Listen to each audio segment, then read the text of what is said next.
Halo semuanya, gue Usen. gue Eben. Sebentar lagi kalian akan menyaksikan podcast bersama kami menjadi host. Generasi muda Indonesia peduli kesehatan mental. Selamat Menyaksikan. Halo semuanya, kawan-kawan muda, bapak, ibu, nona, bung, dan semuanya yang ada menonton di sini semua. Gimana kabarnya semua? Di sini kami kebetulan ada tamu undangan, tamu penting kita. Nah, siapa namanya? Nama aku Risa. Risa, Ya. di sini kita kebetulan mau podcast perdana kita ya. Podcast membahas mengenai generasi muda Indonesia peduli kesehatan mental. Nah, di sini kita nih bakal santai sih ya, nggak usah terlalu serius, bakal lebih membahas berapa pentingnya untuk generasi muda harus paham dengan kesehatan mental ya, terutama ya. Sebelumnya kawan-kawan, ini Risa ini dia itu mahasiswa Universitas Indonesia Ilmu Politik angkatan 2022 dan dia salah satu mahasiswa berprestasi, Mapres. Yes, mahasiswa berprestasi pengabdian masyarakat BSIPUI 2023. Gila. Tepuk tangan dulu, boleh virtualnya. Makasih. Oke, jadi mungkin ya, dikarenakan ini kita tentang kesehatan mental ya, mungkin aku mau izin dimulai dengan how are you? Gimana kabar kamu? Kabar selalu berusaha untuk menjadi baik, karena kalau kita baik dan kita senang, orang-orang di sekitar kita juga pasti senang sih, Kak. Setuju banget. Harus selalu baik. Setuju banget, karena kayak penting sih ya, kalau kita ngomong tuh, terutama ke teman-teman kita biar tuh, are you okay?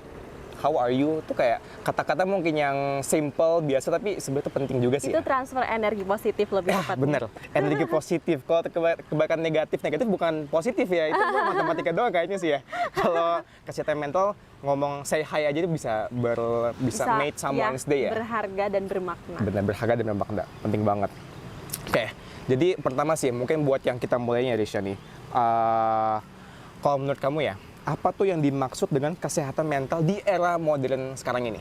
Oke, jadi menurut aku ya Kak, kesehatan mental ini di era modern sebenarnya masih dianggap hal-hal yang tabu. Karena apa? Orang-orang tuh aware-nya tentang kesehatan fisik doang. Tapi dia lupa nih, di dalamnya tuh ada yang masih ada kesehatan yang lain gitu. Nah, tapi aku seneng banget sih karena anak muda sudah mulai aware, walaupun generasi di atasnya yang masih menganggap itu tabu ya. Tapi untuk anak muda ini sudah mulai sadar tentang pentingnya kesehatan mental seperti itu. Jadinya aku mulai seneng, dan sebenarnya kesehatan mental ini penting karena gimana kita bertindak itu berasal dari dalam diri kita gitu loh Kak gitu. Jadi kalau kitanya udah oke, insya Allah nanti kita bakal bisa memberikan yang terbaik bagi sekitar kita. Jadi menurut aku sekrusial itu kesehatan mental, tapi ya memang belum banyak orang yang aware terhadap isu ini seperti itu. Mungkin lebih terutama ya jika kebanyakan orang yang ngerasa ada isu kesehatan mental tuh anak muda. Betul. Tapi mungkin orang tua kita tuh mungkin anggap sepele ya. Kayak udahlah nggak usah dipikirin, atau bahkan mungkin dengan cara-cara tersendirinya orang tua kita ya. Betul. Yang mungkin terkadang agak fisik atau ada verbal yang bahkan tuh belum tentu memperbaiki tapi malah memperburuk mungkin buat kata-katanya sih ya. Bisa jadi, dan itu berpotensi sebenarnya Kak. Edukasi kesehatan mental itu emang sepenting itu gitu, tapi belum banyak orang tua yang memberikan itu kepada anak-anaknya gitu. Mungkin misalnya anaknya ngerasa kayak, mah aku capek gitu, ya udah capek istirahat gitu doang kan ya. Mungkin padahal yang capek bukan itu, yang capek tuh dalamnya. Ya udah, kamu butuh apa nih biar mama bisa bantu, biar kamu nggak capek lagi, biar semangat lagi. Itu mungkin salah satu contoh konkret dari kesehatan mental di era sekarang sih Kak. Itu menarik sih. Mungkin buat kawan-kawan semua yang lagi nonton ya, dan yang lagi mendengarkan juga ya. Kalau kamu butuh sesuatu, butuh bantuan, jangan sungkan untuk bilang ke orang terdekat ya. Yes, benar banget. Jangan sampai dipendam sendiri. Harus ngomong. Kalau kita nggak ada orang yang buat ngomong, gimana Kak gitu ya. Bisa solusinya mungkin ke tenaga profesional, atau mungkin kita kan punya kepercayaan ya, kita masih punya Tuhan untuk saling mendengar gitu ya. Jadi it's okay juga. Pokoknya jangan diem gitu, jangan sih Kak, itu bahaya banget. Jangan dipendem terutama. Betul, jangan itu bahaya banget. Apa-apa. Jadi kalau bisa komunikasiin. Betul. Nah, ngomong tentang komunikasi gitu kan, pasti kan juga orang harus tahu tentang lokasi, suasana sekitar gitu kan. Tapi kadang pun suasana atau lingkungan kita itu yang bahkan mempengaruhi. Tidak mendukung gitu. Bener. Karena terutama ya, kayak kondisi kepedulian isu mental di Indonesia misalnya gitu kan. Ya kayak tadi, kalau misalkan anak muda yang memang selalu bergantung ke orang tua mereka kan, buat bilang sebagai pelindung utama. Tapi bahkan kadang-kadang ada mungkin yang sungkan untuk ngomong, bahkan karena mereka ngerasa nggak mau membebani. Betul. Bisa kali ya kayak gitu ya. Nah, dua hal nih. Kayak kalau menurut kamu ya, kira-kira lingkungan sekarang yang ada di Indonesia gitu kan, yang kamu rasakan sendiri atau yang kamu di area daerah asal kamu sendiri, dari Magetan ya? Iya, aku dari Magetan. Dari Magetan, Jawa Timur. Betul. Magetan, Jawa Timur. Dan terutama tuh di sana, dan juga kalau kamu akses sendiri ya di seluruh Indonesia, itu bagaimana tentang kondisi dan isu ini yang Dan di lingkungan. Sebenarnya kesehatan mental itu juga bisa dipengaruhi oleh tekanan sosial sih Kak. So far, aku dibesarkan di keluarga yang suportif dan tetangga pun suportif, teman-teman suportif, semuanya itu alhamdulillah, dan privilege buat aku, benar-benar privilege. Jadi ketika aku merantau ke sini, ini salah satu ujian mental sebenarnya Kak. Karena aku nggak kenal Jakarta, aku nggak kenal orang-orang baru, aku nggak tahu karakteristik orang di sini seperti apa, kayak gitu kan. Terus memang lingkungan berpengaruh itu terhadap isu kesehatan mental, apalagi tekanan sosial. Sekarang kita bikin contoh seperti ini. Misalnya nih, kakak ini adalah orang yang pinter, selalu ranking 1. Makasih loh, makasih loh ya. Selalu ranking 1 ya. Kakak sering ikut olimpiade dan sering juara. Tapi ketika kakak mau masuk kuliah, kakak pengen masuk UI, kakak gagal. Secara nggak langsung, sosial ini menghukum kakak untuk kakak ada di rumah dan merasa kakak ini nggak capable untuk memperjuangkan itu. Itu salah satu gangguan yang berpengaruh terhadap mental gitu loh Kak. Jadi memang tekanan sosial seberpengaruh itu. Padahal orang tua kakak mengupayakan kalau misalnya ikut les, atau ikut bimbel, atau ikut apapun, atau kakak sendiri juga udah berusaha gitu. Tapi memang orang-orang sosial tuh pasti tanya gini lebaran, sekarang anaknya kuliah di mana? Nah, itu dia keluarga yang kadang-kadang males ke kumpul keluarga ya kan, Betul. lebaranannya. Betul. Apalagi umur 20 tahun ke atas kan, pacarnya mana? Kapan nikah? Kapan nikah? Kapan lulus? Kapan wisuda? Ya, sebenarnya pertanyaan-pertanyaan sensitif seperti itu yang bahaya dan memberikan tekanan bagi kesehatan mental. Kalau orangnya kuat mah, kalau berani jawab ya pasti bisa jawab. Tapi ada suatu waktu di mana itu jadi pikiran dan kok aku nggak kuliah-kuliah ya, kok aku nggak nikah-nikah ya. Kebawa Bakal down. Betul. Jadi kalau misal orang lain belum tentu mengubah, belum bisa mengubah, kita harus mengubah nih dari diri kita. Kita jangan sampai menanyakan hal-hal sensitif, jangan sampai membuat orang tuh tidak nyaman dengan kehadiran kita, seperti itu sih Kak. Iya benar sih. Dan mungkin juga di dalam membentuk lingkungan, kalaupun kita merasa yang memang terbebani, mungkin ada baiknya, kamu setuju nggak kalau kita bilang kita harus menjadi suportif gitu kepada orang di sekitar kita juga? Iya.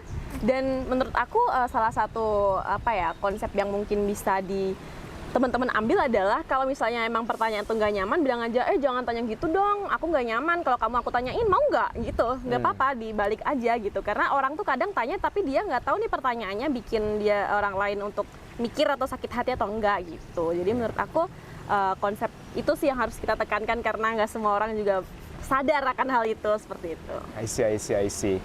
Terutama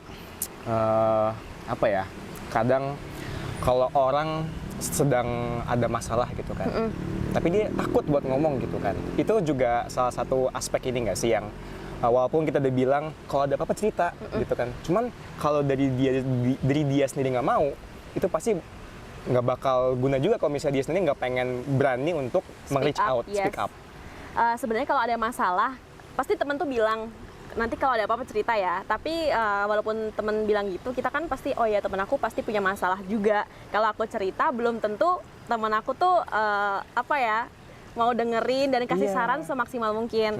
Aku punya solusi sih Kak, yaitu dengan kita bisa menemukan hobi kita. Misalnya kakak suka melukis ya. Kalau ada masalah, kakak aja tuh lukis-lukis tuh. Kalau misalnya lagi sprut banget, lukis aja pakai kanvas cat hitam atau cat merah gitu kan. Itu lebih bisa bikin plong sih. Stress relief. Yes, betul. Bisa disalurkan ke situ gitu. Atau mungkin bisa lewat journaling sih Kak. Kayak misalnya, hari ini aku sedih karena aku kehabisan bakso favorit aku. Itu bisa jadi juga jadi energi kita, emosi kita itu bisa tersalurkan walaupun teman kita lagi nggak bisa dengerin. Tapi saran aku tetap harus cerita ke orang. Kalau misalnya nggak ada orang terdekat, pergilah ke tenaga profesional. Betul. Apalagi di UI ini kan difasilitasi oleh konseling gratis juga kan. Itu bisa dimanfaatkan banget sih Kak menurut aku. Nah itu juga itu, menik tenaga kesehatannya ahli gitu kan. Nah mungkin kita sebagai orang awam, kita nggak mungkin di podcast ini terutama ya teman-teman semua, kita membahas sisi medis kan. Yes. Karena itu kan neuroscience, neurobiologis. Pusing pasti ya orang. Nah, yang membahas hal itu kan yang ribet gitu loh. Kita cuma ujung-ujungnya ke psikiater atau psikologis, atau mungkin yang bilang psikiater yang ngasih obat, yang cerita ke psikologis. Betul. Gitu kan. Nah, yang aku juga ini penasaran ya ini, yang aku tahu ya nih, di beberapa perusahaan multinasional dan juga unicorn yang udah besar, Gojek ataupun Goto atau yang lainnya, mereka tuh mempunyai klinik sendiri kan untuk kesehatan, dokter umum atau bahkan dokter gigi ya, yang mereka punya untuk karyawan mereka gitu kan. Tapi kan terutama anak muda ya, kalau misalkan 10 tahun ke depan yang akan mengisi kursi-kursi di perusahaan itu kan ya generasi muda. Betul. Gitu kan. Nah, tapi anehnya itu nggak ada kayak psikolog di di perusahaan itu yang untuk mereka mungkin merasa perlu sesuatu tempat untuk venting atau mungkin cerita-cerita gitu. Nah, bahkan mungkin di negara-negara lainnya, yang aku tahu ya kalau negara lain tuh mungkin isu mental health itu lebih memang prevalent dan sering dibahas dan mungkin maju ketika penanganan dan pengobatannya di Amerika atau di Eropa itu sendiri atau bahkan negara mungkin seperti Jepang gitu kan. Tapi kalau dari aku lihat ya, Indonesia agak tertinggal ya dari tentang hal-hal mengatasi ini ya, baik secara sosial dan juga pemerintah ya kan ya. Secara struktural juga ini emangnya ribet gitu loh. Dan kalau ditinggalkan tuh bahaya sih.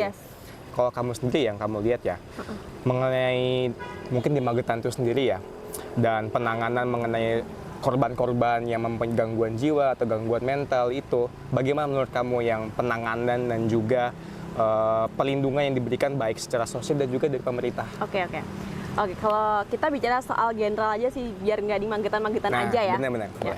Jadi sebenarnya perlu banget pemerintah untuk memberikan fasilitas nih. Kita ambil contoh mikro, misalnya setiap puskesmas maksimalin dong konselingnya ya kan. Tapi walaupun sudah disediakan, orang-orang pun nggak tahu kalau itu ada konseling di situ. Jadi kita harus gimana ya?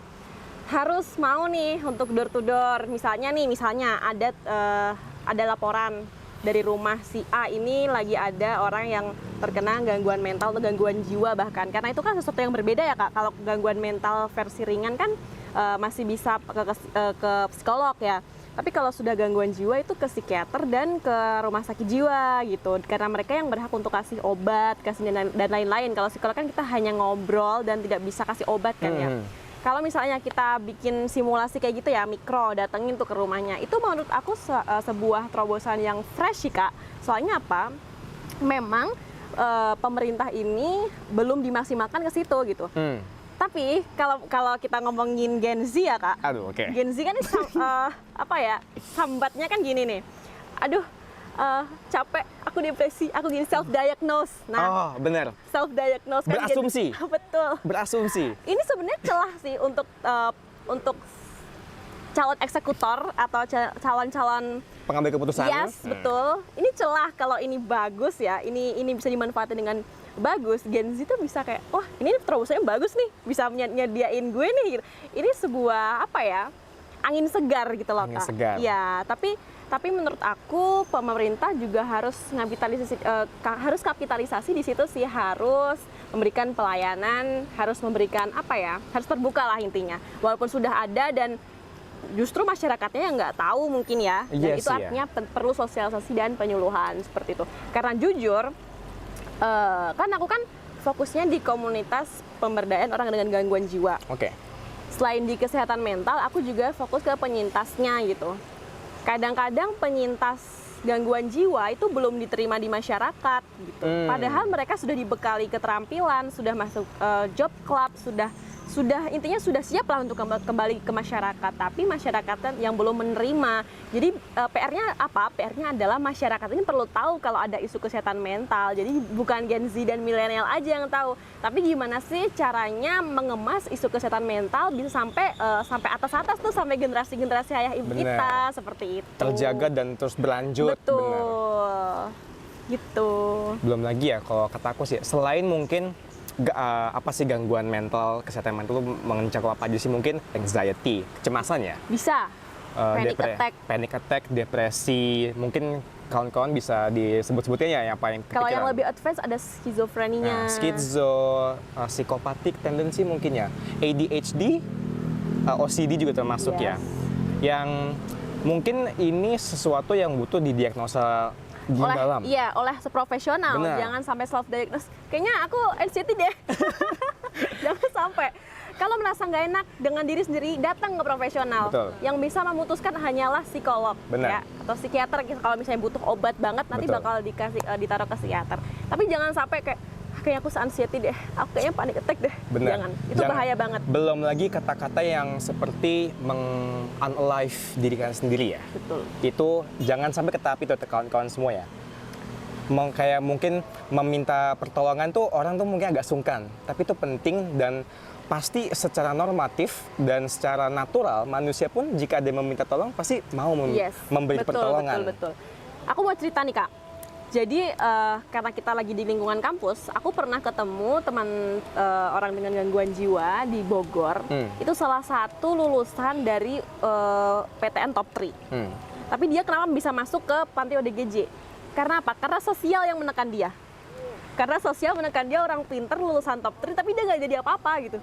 Langsung Kak, dia langsung kayak itu benar-benar berpengaruh banget, bukan hanya ke mental secara ringan, tapi itu lebih ke advance gitu loh Kak, bisa masuk ke panti rehabilitasi mental, bisa masuk RSJ, itu bahaya banget sih menurut aku. Jadi selain dari cerita aku ini bisa teman-teman simpulkan, selain dari diri kita sendiri gitu ya, kalau misalnya kita emang ngerasa tertinggal gitu, ya kita harus berusaha, intinya satu hari satu step lah, satu hari satu progres. Baby steps. Yes, itu lebih baik daripada kita nggak ngapa-ngapain dan menyalahkan diri kita terus-terusan. Yeah. Selain itu, kalau misal sosial memang tidak mendukung, carilah tempat yang mendukung dan menghargai keberadaan teman-teman. Komunitas. Yes, bisa jadi Kak, karena sekarang banyak banget komunitas yang memang kita tuh sama gitu. Misalnya aku suka kucing, kakak suka kucing, kita kumpul nih, Saling support, yes. banyak yang sama, things in common. Betul, itu salah satu wadah juga seperti itu.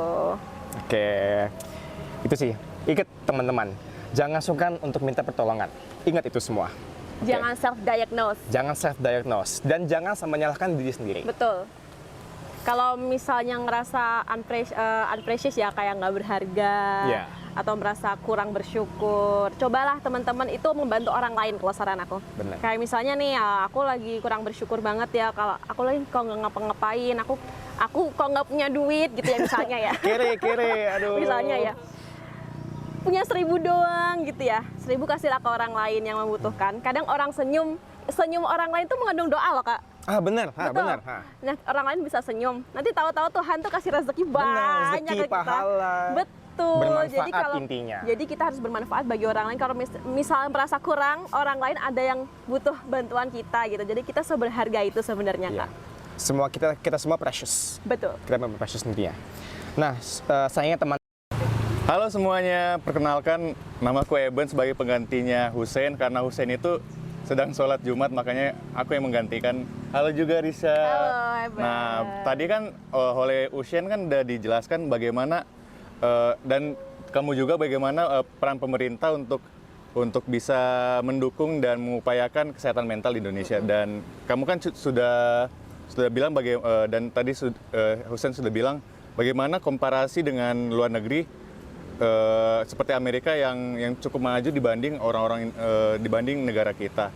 Nah, dari kamu sendiri bagaimana sih kita sebagai generasi Z, sebagai anak muda untuk berupaya agar mengkondisikan mental kita gitu, kayak bagaimana kita bisa menyelamatkan diri kita gitu? Boleh. Kalau untuk diri sendiri, sebenarnya tadi udah dibahas banyak sih Kak.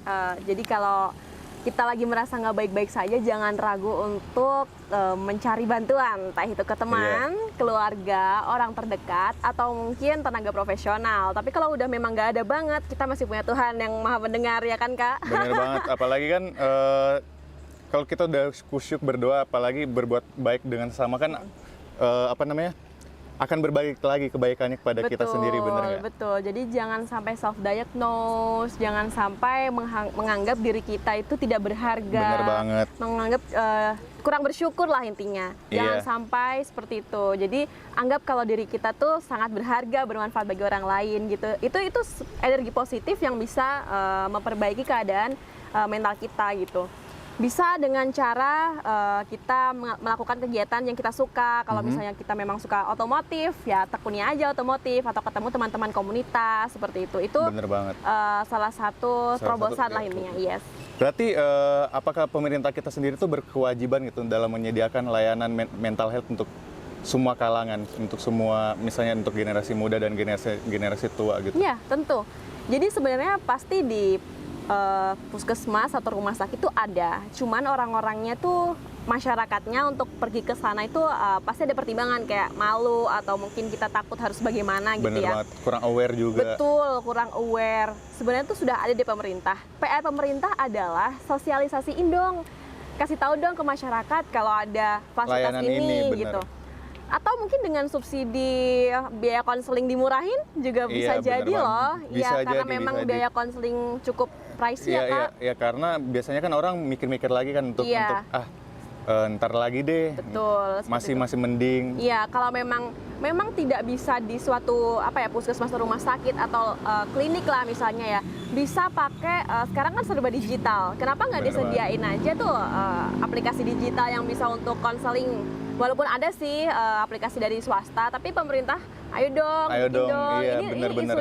isunya isu-isu fresh loh. Ya isu-isu Banyak- sosial juga Yes. apalagi kan. Orang tuh banyak yang yang lagi ada di fase ini dan Iya, butuh pertolongan. bener Cuman banget. dia bingung banget mau kemana ini, mau kemana akunya gitu, Iya, bingung banget. iya bener banget. Karena sedih juga loh baca berita anak-anak seusia kita, orang-orang dewasa muda ada yang bunuh diri, Yes.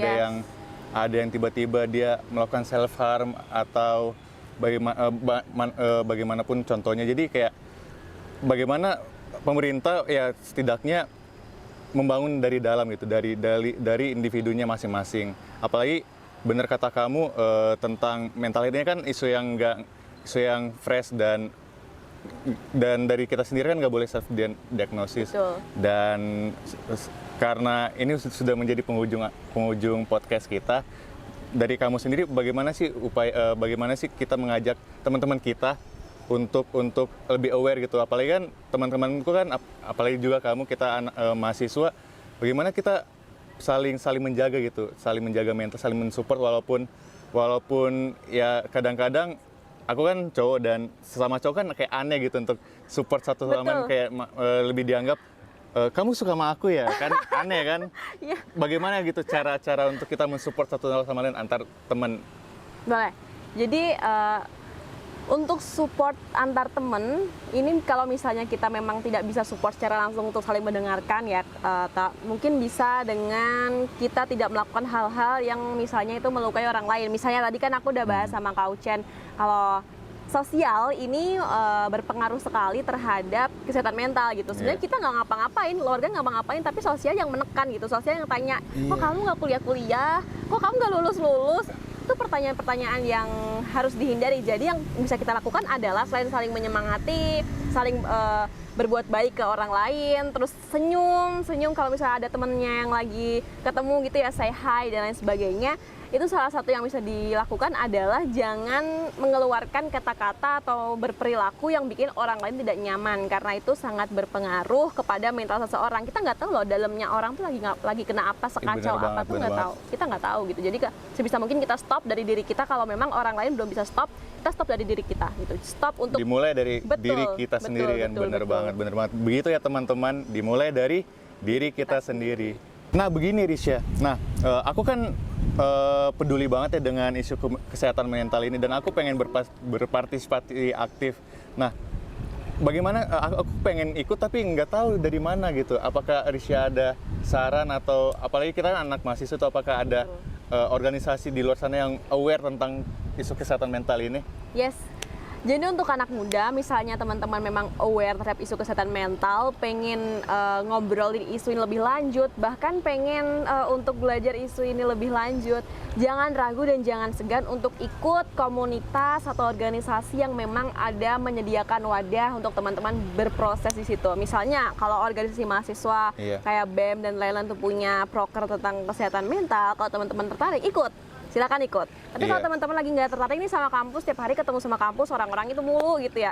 Orang-orang kampus udah ketemu lagi gitu. Ketemu lagi. Teman-teman bisa banget untuk cari platform komunitas sosial yang memang bergerak di isu kesehatan mental. Dan Benar. ini sudah banyak banget sih, Kak. Sudah banyak banget? Yes. Wah berarti saya Jadi- yang kudet. Jadi pasti tuh orang-orang bikin komunitas kesehatan mental itu untuk mewadahi teman-teman yang memang survivor, orang yang pernah Survivor. yes, Oh, yang pernah iya, iya, terkena, iya. atau mungkin orang-orang yang memang tertarik dan ingin belajar isu itu lebih dalam, atau mungkin praktisi biasanya pada masuk di komunitas seperti itu. Nah, komunitas-komunitas ini pasti membuka kesempatan untuk ikut acaranya, workshopnya, atau Iya, volunteernya maybe, ya itu pasti dibuka sih. Dan kalau misalnya teman-teman nih, kayaknya nggak ada yang tertarik deh nih komunitas kesehatan mental Iya, gitu ya, iya. bikin aja sendiri. Bikin aja sendiri. Yes, bikin aja sendiri. Circle teman gitu. Betul. Jadi kebaikan ini sebenarnya berasal dari teman-teman dekat kita. Jadi aku mau cerita sedikit nih Kak. Oke. Kalau misalnya teman-teman pengen bikin komunitas, teman-teman harus ya minimal harus deposit dulu lah, teman-teman ikut ke kegiatan di komunitas tertentu gitu ya. Terus pelajarin tuh gimana manajemennya, gimana caranya, gimana untuk rekrutmennya iya, dan iya, lain-lain. iya. Ketika teman-teman udah merasa mateng, silakan teman-teman untuk menjadi leader dari beberapa Komunitas tersebut. circle dulu terkecil dulu. Oh, dulu iya kan, ya. iya. Teman-teman bisa jadi leadernya, ayo bikin kegiatan ini gitu ya. Iya. Harus jelas juga nih fundingnya dari mana gitu. Iya. Apakah dari galang donasi atau dari donatur atau gimana, harus jelas, itu harus dipikirkan Bener banget, lagi. bener banget. Terus kalau udah Harus circle-nya jelas. nih gimana nih? Kalau udah ketemu circle-nya gimana nih gitu ya? Mau dibawa kemana Yes. gitu? Dan aku mau pesan ke teman-teman, kalau sudah menjadi leader, jangan merasa puas dengan apa yang teman-teman dapetin gitu. Teruslah Capai, belajar, iya. teruslah Terus belajar. belajar, benar, Banyak terus sekali belajar. komunitas lain yang memberikan kemampuan pelajaran-pelajaran materi-materi untuk menjadi fasilitator gitu ya. Itu salah satu upgrading skill juga. Jadi teman-teman jangan stop di situ gitu. Ketika teman-teman circle-nya udah satu step lebih ke depan ya daripada sebelumnya gitu, silahkan untuk memperluas lagi jaringan. Jaringan bisa ditemukan di mana aja teman-teman. Jadi kalau Dan misalnya kapan saja ya. Yes, jadi kalau Iya, misalnya iya. teman-teman bisa. Oh ya, satu lagi sih. Apa itu? Kalau mau bikin komunitas harus seleksi kehendak, harus samakan kehendak. Samakan tujuan Yes, berarti. samakan iya. tujuan dulu. Kenapa? Karena misalnya nih kakak memang aware terhadap isu kesehatan mental, tapi aku sukanya isu masak-masak gitu. Kita nggak bakal nyatu di dalam satu komunitas yang sama. Jadi kakak temukan Iya sih, orang-orang benar sih. yang Nggak memang bakal blend juga kan. betul, Iya, kakak iya. temukan orang-orang yang memang concern di bidang itu dan mau bergerak bersama biar nanti energinya nggak kakak 80 aku 20 Iya, gitu. Jadi biar sama-sama juga itu, satu frekuensi. Betul, Iya, benar seperti banget. itu. Menarik ya. Terima kasih sudah menyaksikan podcast kami. Saksikan podcast kami berikutnya tentang generasi muda Indonesia. Gua Usen. Gue Eben dan Dan sampai sampai jumpa. jumpa. Dadah. Dadah, dadah, dadah, dadah.